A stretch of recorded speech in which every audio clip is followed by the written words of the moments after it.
지금 우리가 에스겔서를 읽고 있잖아요. 1년 1독 보고 있는데, 그래서 제가 오늘 설교를 에스겔서 잠깐 소개를 하려고 합니다.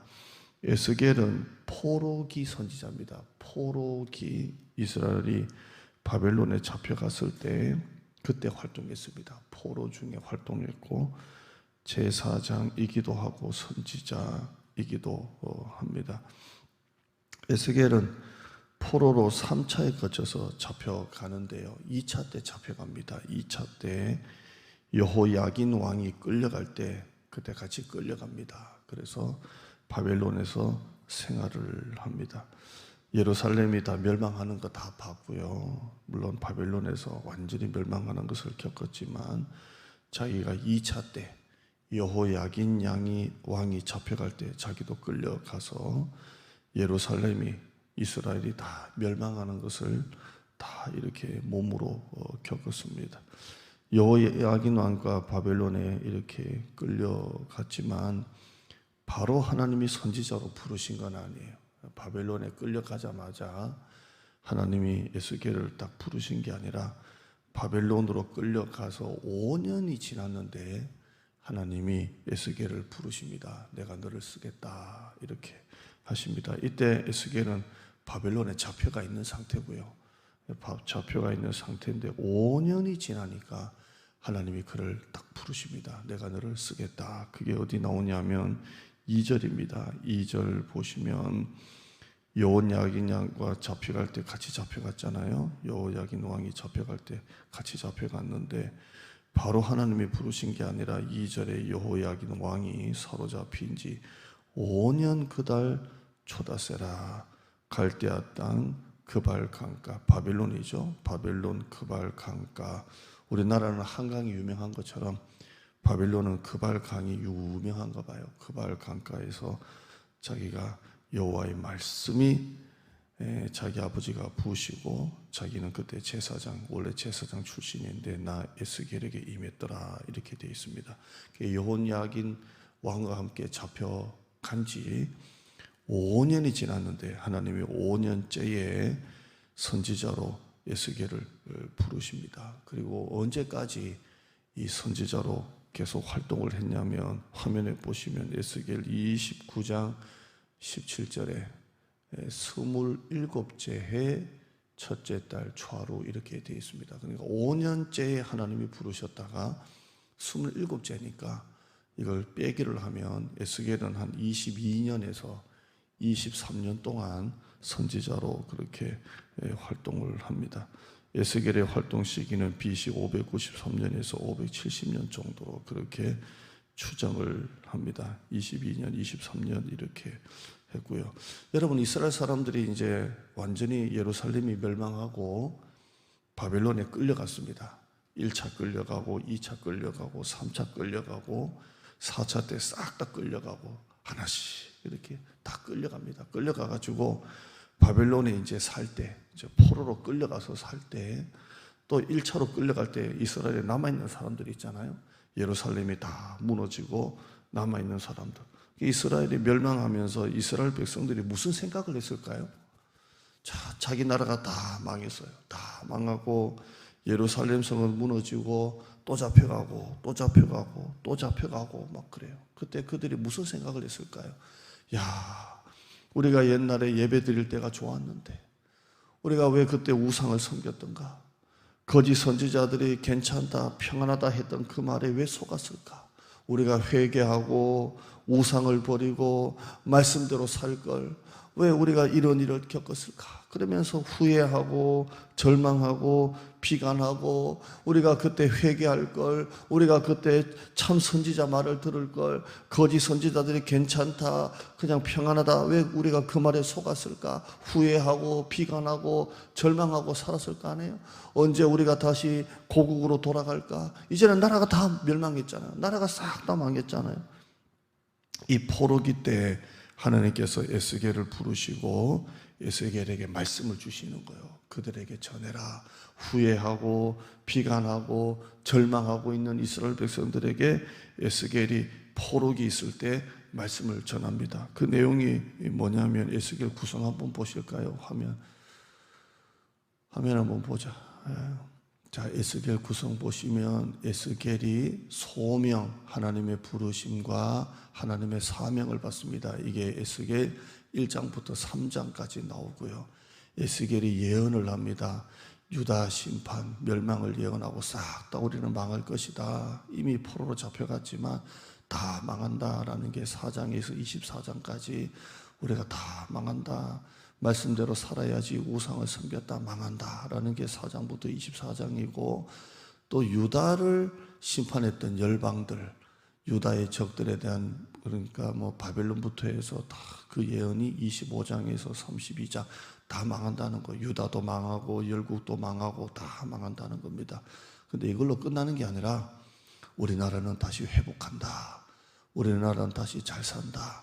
하나님이 축복해 주신다. 이스라엘의 회복과 축복이 33장에서 48장까지 이렇게 되어 있습니다. 그러니까 앞부분에는 멸망, 저주, 뒷부분에는 하나님이 회복해 주신다.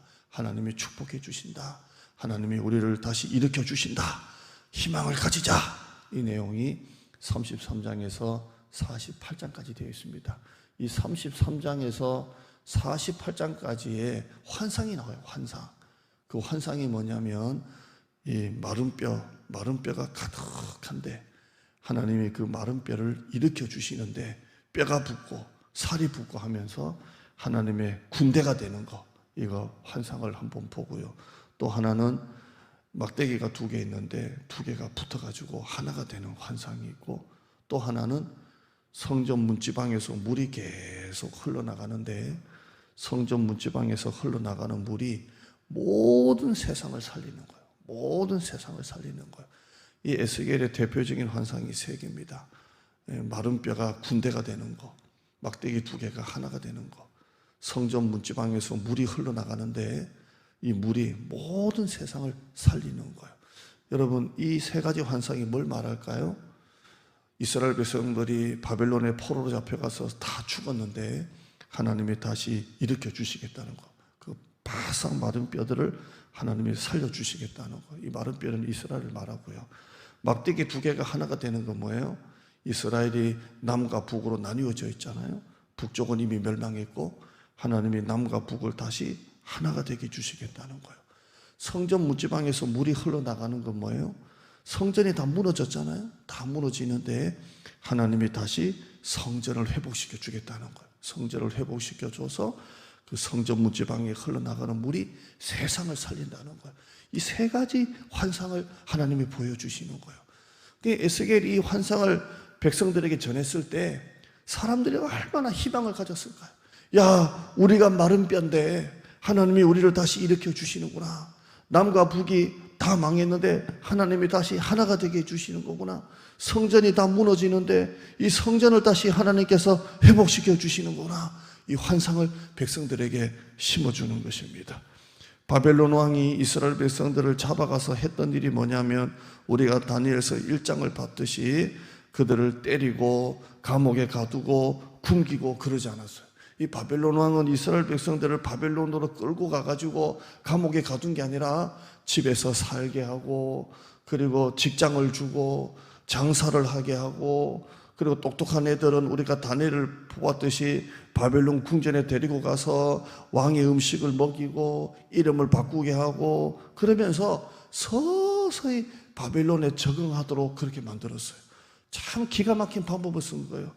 포로로 잡아간 이스라엘 백성들을 두들겨 패고 감옥에 가두고 굶기는 게 아니라 오히려 먹이고 재우고 직장을 주고 장사를 하게 하고 땅을 주고, 그 다음에 똑똑한 애들은 이름을 바꾸고 바벨론 궁전에서 잠을 재우면서 서서히 길들이는 거예요. 서서히 길들여서 바벨론 사람으로 만드는 작업을 하는 거예요. 여러분, 이 에스겔은 이런 바벨론화에 대한 저항을 하는 거예요. 우리가 사는 길은 이 바벨론에 끌려가가지고 바벨론의 음식을 먹고 바벨론의 우상을 섬기고 바벨론식 이름을 가지고 자연스럽게 익숙하게 사는 게 우리가 사는 길이 아니라, 우리는 다시 말씀과 성령으로 일어나야 우리가 사는 길이다 라는 것을 가르치는 거예요. 이게 에스겔의 가장 주된 핵심이에요. 바벨론 왕이 끌고 가가지고 굶기고 때리고 감옥에 가둔 게 아니라 직장을 주고 밥을 먹이고 장사를 하게 하고 집을 주고, 똑똑한 애들은 그렇게 이름을 바꾸고 서서히 바벨론화로 서서히 길들이는 거예요. 단 에스겔은 우리는 이 바벨론식 삶의 방식이랑 음식을 받아들이는 게 아니라 말씀과 성령으로 살아야 된다는 것을 가르치는 거예요. 오늘 3절 한번 보시면 이렇게 되어 있어요. 1장 3절 한번 보시면 갈대아 땅 그발 강가에서 여호와의 말씀이 부시의 아들 제사장 나 에스겔에게 특별히 임하고 여호와의 권능이 내 위에 있으니라, 이렇게 되어 있어요. 여러분, 다른 선지자도 하나님이 말씀이 임하고 다른 선지자도 하나님의 권능이 임했을 것인데, 오늘 이 3절에 보면 에스겔은 더 특별히 하나님이 특별히 임하고 하나님의 권능이 에스겔에게 계속 있는 거예요. 왜 그렇습니까? 시대가 악하니까 그래요. 시대가 악하니까 하나님이 더 특별히 에스겔에게 임하고 하나님의 권능이 특별히 에스겔에게 임하는 것입니다. 그만큼 포로기 시대는 더 특별한 하나님의 은혜와 더 특별한 하나님의 능력이 필요한 것입니다. 세상은 점점 우리를 길들이고 있습니다. 지금 동성연애 지지법이 동성연애법이라고 되어 있습니까? 아닙니다. 뭐라고 되어 있습니까? 성평등법이라고 되어 있습니다. 여러분, 사람들은 그냥 속습니다. 그냥 성이 평등한 거구나, 이게 인권이구나, 이렇게 생각합니다. 그러나 이거는 성평등이 아니라 동성애자들을 위한 법입니다. 이렇게 해서 법이 교묘하게 이렇게 되어 있습니다. 백화점도 마트도 식당도 카페도 10%인 데는 아무도 없습니다. 99명까지 오라는 데는 아무도 없습니다. 그런데 교회는 10%만 해라, 지금 또 99명까지만 드려라, 이렇게 하고 있습니다. 여러분, 이 시대가 악한 시대라는 것이 무슨 악한 시대냐면, 진짜 겉으로는 죄가 아닌 것 같은데 가만히 들여다보면 죄의 시대이기 때문에 더 악한 것입니다. 바벨론 왕이 이스라엘 백성들을 끌고 가서 굶기고 때리고 감옥에 가둔 게 아니라 서서히 길들이는 것처럼, 이제는 이 나라가 악하다는 말은, 우리가 지금 이 악한 시대를 살고 있다는 이 말은 서서히 이렇게 길들이는 것, 서서히 인본주의, 서서히 세상화로 각종 악법들이 인권이나 평등법으로 방역법으로 이렇게 기독교가 쇠퇴하고 있다는 것입니다.